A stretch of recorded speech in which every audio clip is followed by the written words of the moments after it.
Welcome to the Preschool All Stars podcast. For a very special episode, we're going to be chatting with Tiffany Betterton. She is going to tell us all about the beautiful joys of teaching preschool with your grandchildren. Tiffany, welcome to the podcast. Thank you. So I am so excited to hear all about your story. Tell us, kind of go back with us for a bit, like where were you before you came into my world? Well, I have been a public school teacher really since about 91 or 92. And I taught, and then I stayed home with my kiddos. I was a Mother's Day Out director. I taught a little bit of preschool in our church. And then once my kids got a little bit older and I was actually going through a divorce, I decided to go back to public school. So I taught for 11 years. I loved it so much. I taught fifth, I taught second, I taught first. And I just love teaching. That's truly been a gift that God has given me. And right at the beginning of the year 2020, I was having some health issues and I just was like, I think I need a break. And so I went in and told my principal in February of 2020, hey, I'm going to take a break. Next year, I'm not going to be here. I'm going to take at least a year off.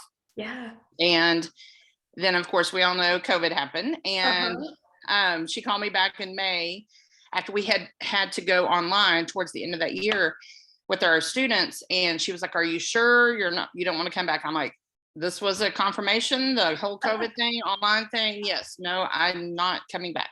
Yeah. And so then my oldest son was having my first grandbaby. And so we bought a 16-acre farm down here in Temple, Texas. And I just started watching them full time. Blessed to be able to do that with my husband being able to make enough money for me to take off. And so I've just been watching my then just grandson. Now I have two grandsons, 2.5 and 9 months old. Yeah.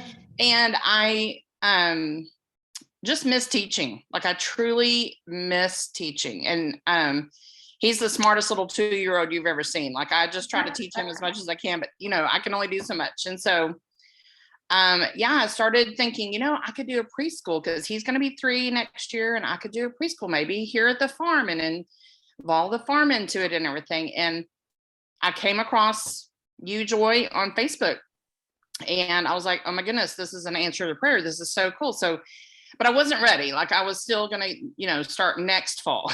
Right. So I started listening to you, and it was, this was in October of 2022. And I will never forget that day that I was listening to you and you were talking about online or local and the difference. And I was like, I can do online. Oh my gosh. And so I jumped up off my bed. I ran in here and I told my husband, I could do online preschool. And so, I kind of bit off a little more than I could chew because being, 52, I could teach to the blank wall, but doing everything online has been a lot, but thankfully I have kiddos that can help me, but I've learned so much. And it's just been, I've just gotten through with my first 2 weeks of preschool. I have 2 students plus my grandson, so 3. And it's just been such a joy and such an adventure for me to take on doing this. So, yeah. So walk us back to that moment when you told your administrators, hey, I'm taking a minimum of a year, give me a year to figure this out. Yeah. Did you ever think like, I'm going to go start my own preschool and be teaching my grandson? We're going to have this farm. Like, did you ever think about that? Well, honestly, what I was thinking I would do is I had heard that there were teachers that were teaching like online to kids in China and other places in the world. Yeah. And I was like, I could do that. And that way maybe I could, help out with a grandson here and there. Yeah. But then I started looking into it, and the times like I was going to have to get up in the middle of the night to teach, and I had somehow get my own kids, my own students, and it wasn't going to be very much money. Like I was going to have to put a lot of work into it for not very much money. Mm-hmm. And at the time I was still thinking I need to be able to make something, Yeah. But then I just decided, that's not going to be for me. And so I just didn't do anything for about a year and a half. Mm-hmm. And when we bought the farm, actually, when we were signed the papers, my husband and I were living, we had sold our house in Allen, Texas, and we were living in a trailer, and we were literally so sick with COVID when we signed the papers for this farm. And we were like, why are we doing this? We're fixing to die. Like, why are we buying a 16-acre farm? We have no business doing this. And it took us like 2 weeks to feel better before we could get even out here to see what we had just bought. Yeah. So, but yeah, no, I mean, as we moved out here and started renovating, yeah, I just started getting a vision for, like, I could do Friday nights on the farm and have like a date, like a parents' night out, or I could, do this or that. And as my grandson got old enough, when he would come out here, the days that I would keep him out here, I needed to tend to my garden, take the trash down, go do the things, go check out the pond. And so we would go and do all my chores, but it was so much fun for him. And I just started thinking, I could use this. Like, I could teach kiddos, about real life on the farm. And so that's just, I mean, I just kept having this vision of something like that. But no, I never in a million years thought that I would be setting up a classroom wall and actually teaching. Like, it's just been the neatest thing to be. And coming from public school, anybody that's been a public school teacher, nowadays you're literally like given a script and told what to say and how to say it and what to teach and how your room should look, and everybody should be the same. And that's just not the way it should be, because your kiddos, your students, what they need. And sometimes what they're telling you to teach or what and how to do it is not what they need.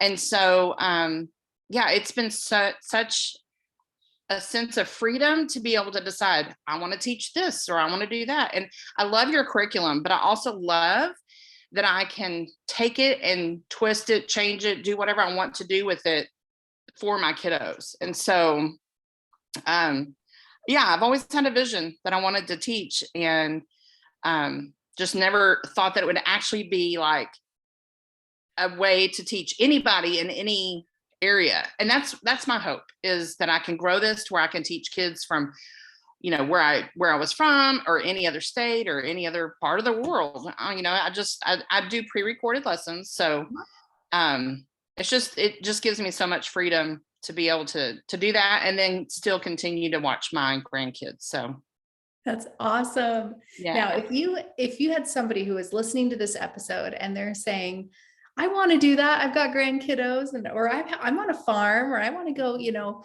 come live my passion as an educator, doing it my way. And what would you tell them? Like, what is the path forward for them? Well, I mean, I'm still trying to figure out that myself. And so all I can say is, if you continue to have this feeling, this, you dream about it, you think about it, it just constantly keeps coming back to you. You need to pursue it in whatever way possible. I guess I'm thankful that whoever's listening to what I'm saying, like popped up your ad on Facebook, because it almost felt too good to be true. And I told you, Joy, the day that I started getting into the training and stuff, I was like, oh my gosh, I had no idea. Like, you already do that for us. You do that for us. You do that for us. And so me doing this on my own, first of all, I know that I wouldn't have gotten this far this fast, because I don't know what I'm doing. And obviously you've already been there, done that. Why recreate the wheel? So I think finding your, what you've learned, the lessons you've taught us, has helped me, even though it's still difficult. I don't want anyone out there to think it's not a lot of work. Like, I felt like I was kind of back in some college courses, having to go through, especially not knowing a whole lot about just how the system works, the computer, all that stuff. But I've learned, and you can learn. But yeah, just take it one step at a time. If you need to take a break, then take a break and just give yourself some time, and then jump back into it. And just being able to actually do it. I think the day that I actually taught my first lesson, my room was still half painted, but it was painted enough where my camera could look like it was done. And I was just like, I'm doing this. I'm going to do this. I gave myself a deadline. I already had one paying student, and the other one's a scholarship. And I just was like, I'm just going to do it, and I got t-shirt made. They're And I so just cute. felt official. Like I just was like, okay, I'm going to believe what Joy's saying. I'm going to believe what all these other 500-600 people are doing. I'm just going to do it. And so definitely not doing it on my own. I could not have done this on my own.